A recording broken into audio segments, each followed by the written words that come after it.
कि भोले की फौज करेगी मौत। जब हम्म। भोलेनाथ जिसके साथ चले तो सारे प्रेत उनके नीचे आते हैं। आपके साथ ऐसे हुआ है जैसे आप रैंडमली कहीं जा रहे हो तो आपने कभी कोई चौराहा टाप दिया? मैं आपको एक नेगेटिव एनर्जी का ना, हमारे भैरव बाबा में कितनी शक्ति है और उनमें क्या बल है। बट वैसे मंदिर में ऐसे कैसे प्रवेश कर सकते हैं? जैसे ही उसको मैं क्रॉस करता, बिफोर आई कुड रिएक्ट, मुझे यहाँ पे ऐसे लगा जैसे मेरी कोई पीछे से गर्दन दबा रहा है। आपके साथ ऐसे हुआ है जैसे आप रैंडमली कहीं जा रहे हो तो आपने कभी कोई चौराहा टाप दिया?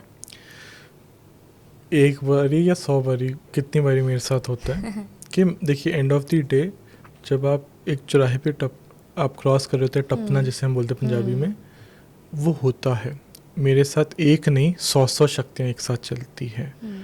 पर जैसे मैंने कहा कि वहाँ पे अपने भोलेनाथ के ऊपर विश्वास और मेरे गार्डियन एंजल्स कि भोले की फौज करेगी मौत। जब भोलेनाथ जिसके साथ चले तो सारे प्रेत उनके नीचे आते हैं। तो आप वहाँ जाके उन शक्तियों को छुड़वाने का बेस्ट तरीका होता है, मेहंदीपुर बालाजी में एक प्रेत राज महाराज का भी एक स्थापना है जो बहुत ही इम्पोर्टेंट है। वो प्रेतराज राजा माने जाते सारे प्रेत यक्ष यक्षिणी का। तो वो वहाँ पे जाके आप माथा टेकिए और उनको कहिए मेरे पर जो भी है प्रभु आप स्वीकार करिए, तो सारी शक्तियाँ आपकी ठीक हो जाती है। अब मैं सब बताता हूँ अपना एक्सपीरियंस। तो जैसे दिवाली के टाइम एज ऑलवेज आप कुछ मिठाई लेने जाते हो, कुछ करने जाते हो, तो बाई चांस जब पूजा चल रही थी तो कोई मिठाई लाना हम भूल गए थे। तो आई जस्ट वेंट और मम्मी ने कहा कि जाके मिठाई ले आ। अब रात के अप्रॉक्सीमेटली वही 9 साढ़े 9 बजे का मुहूर्त होता है, तो 8 बजे के करीब में गया। एंड जैसे ही मैंने वो चौराहा क्रॉस करा, आई रियलाइज्ड कि यहाँ एक नींबू पड़ा हुआ था। अब जैसे ही उसको मैं क्रॉस करता, बिफोर आई कुड रिएक्ट, मुझे यहाँ पे ऐसे लगा जैसे मेरी कोई पीछे से गर्दन दबा रहा है।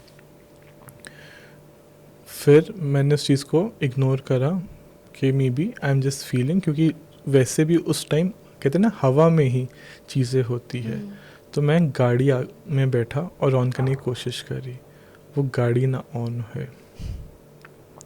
पर मैंने वहाँ देखा कि थोड़े दूर ही, बाय चांस मेरी किस्मत अच्छी थी कि थोड़े दूर ही मैंने देखा कि वहाँ पैदल चल के ही एक मंदिर है जो मेरे घर का एरिया था। मुझे पता है यहाँ पे क्लोजेस्ट मंदिर क्या है।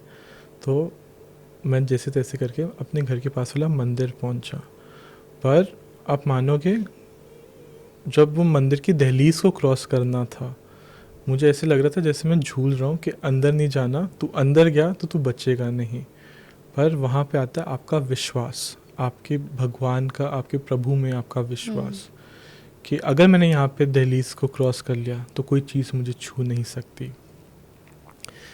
फर्दर मैं आपको एक नेगेटिव एनर्जी का ना, हमारे भैरव बाबा में कितनी शक्ति है और उनमें क्या बल है, मैं अपना एक एक्सपीरियंस शेयर करता हूँ वैष्णो देवी का। जब मैं वैष्णो देवी गया था अभी रिसेंटली, तो मेरे माता रानी के बहुत अच्छे दर्शन हुए। और जब बाय ट्रॉली मैं भैरव बाबा के दर्शन करने के लिए गया, तो जब ट्रॉली से हम ऊपर चढ़ते हैं तो बाय चांस ना गेट पे बहुत ज़्यादा भीड़ थी। तो लकीली अनलकीली जो पर्सन थे उन्होंने कहा कि यहाँ से बहुत कम रश है। बोलने ही नहीं दे रहा कोई।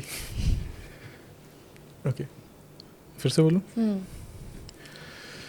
मैं आपको बताता हूँ भैरव बाबा की महिमा कि उनके आसपास कोई चीज़ आपको रोक नहीं सकती। तो मैं अभी गया था पीछे वैष्णो देवी के मंदिर, माता रानी के दर्शन हुए। अगले दिन मैंने सोचा कि आज अभी 4 बजे सुबह उठ के मैं भैरव बाबा के दर्शन करने जाऊंगा ट्रॉली से।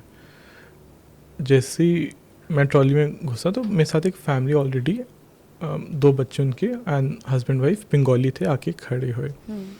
तो वो भी मेरे साथ साथ चले, मैं भी उनके साथ साथ चले। बट जैसे ही आए मुझे कुछ एक वियर्ड फीलिंग सी आई। बट आई फेल्ट कि माता रानी के दरबार में कोई चीज़ छू ही नहीं सकती और वही हुआ, कोई चीज़ छू ही नहीं। तो हम जैसे जैसे आगे बढ़े तो एक लाइन से जब आप ऊपर जाते हैं दर्शन के लिए तो एक गेट होता है जिसमें आपको एक लंबी लाइन होती है, जिगजैग करके लाइन जाती है। पर जैसे ही मैं गया ना तो एक बाई चांस जो सिक्योरिटी गार्ड था उसने दूसरी तरफ का दरवाज़ा खोल दिया, जूते के स्टैंड के साइड वाला, और वो कहता है कि आप सारे ना इस साइड से जाना शुरू कर दो। तो वो लेडी और मतलब वो मदर और वो बच्ची एकदम से ना झटके से उनको धक्का देके आगे भागी, और मैंने कहा कोई नहीं, आगे जाने दो। अब वहाँ पे भैरव बाबा का दर्शन का स्वरूप है। वो लड़की, उसकी मदर आगे खड़ी है, उसके फादर साथ में खड़े हैं, और उसकी बड़ी बहन खड़ी है, और वो लड़की पीछे आके ऐसे घबरा रही है कि जैसे मेरे पे गिर रही है, छोटी सी बच्ची है, और मेरे पे जैसे जैसे डर रही है। और मैं उसको कह रहा हूँ बच्चे आगे बढ़, क्यों आगे, डर क्यों रही है, डर क्यों रही है। इतनी देर में जो वहाँ भैरव बाबा की जो दरबार पे जो पंडित जी थे, उन्होंने देखा उस बच्चे को और उनको कहा बेटा इधर आ। वो लड़की टस से मस्त ना, वो हिले ना बिल्कुल भी, कि नहीं वो मतलब वो कह रही है, वो रोती जा रही है पर वो हिल नहीं रही। मैं अब वो छोटा सा बच्चा, मैं उसको थोड़ा सा कह रहा हूँ कि कोई नहीं बच्चे आगे बढ़ो, पीछे भी रश है। और मैं चीज़ समझ गया था कि वो एक भगवान कैसे दर्शन से बचाता भी, आपको चीज़ों से बचाता भी है। जैसे उन पंडित जी ने उस बच्चे के कंधे पे हाथ रखा, वो बच्चा एकदम शांत हो गया, और वो रोते रोते उसको बस फील हुआ। एंड आई ऑल्सो रियलाइज्ड कि प्रभु ने मुझे लगा कि मैं उसके पीछे खड़ा हूँ, पर मुझे ये भरोसा था कि मेरे पीछे मेरे प्रभु खड़े हैं। तो उस बच्चे को भगवान ने किस रूप में आके दर्शन देने हैं हम नहीं समझ सकते, और भैरव बाबा के आगे कोई चीज़ टिक नहीं सकती। बट वैसे मंदिर में ऐसे कैसे प्रवेश कर सकते हैं? भगवान ने जब आपको बुलाना है ना, तो आपको फिर स्पेशल एक्सेस से भी दर्शन दे के आपकी चीज़ ख़त्म कर देनी है। तो मैं यहाँ खड़ा था, मैं पीछे खड़ा हूँ, उसकी फैमिली खड़ी और अपनी मदर से ना डर डर के पीछे आ गई। तो मदर उसको धक्का कर रही है कि बेटा तू आ गया, दर्शन कर के फिर हम आगे बढ़े, और वो लड़की पीछे से हिले नहीं। तो पंडित जी क्योंकि ऊपर थोड़े से पैदान पे बैठे हुए थे, तो उन्होंने देख लिया। तो उन पंडित जी ने जैसे उस बच्चे को हाथ लगाया, वो बच्ची एकदम से अपना सिरे से झुकाया और वो शांत हो गई। और वो एकदम से और पंडित जी उसको था मतलब प्यार से उसको कह रहे कि नहीं हंसना है बेटा, डर क्यों रही है। तो ये प्रभु की महिमा है कि जब उसने आपके ऊपर चीज़ उतारनी है ना, तो आपको अपने आप दर्शन देगा, अपने आप चीज़ ठीक करेगा।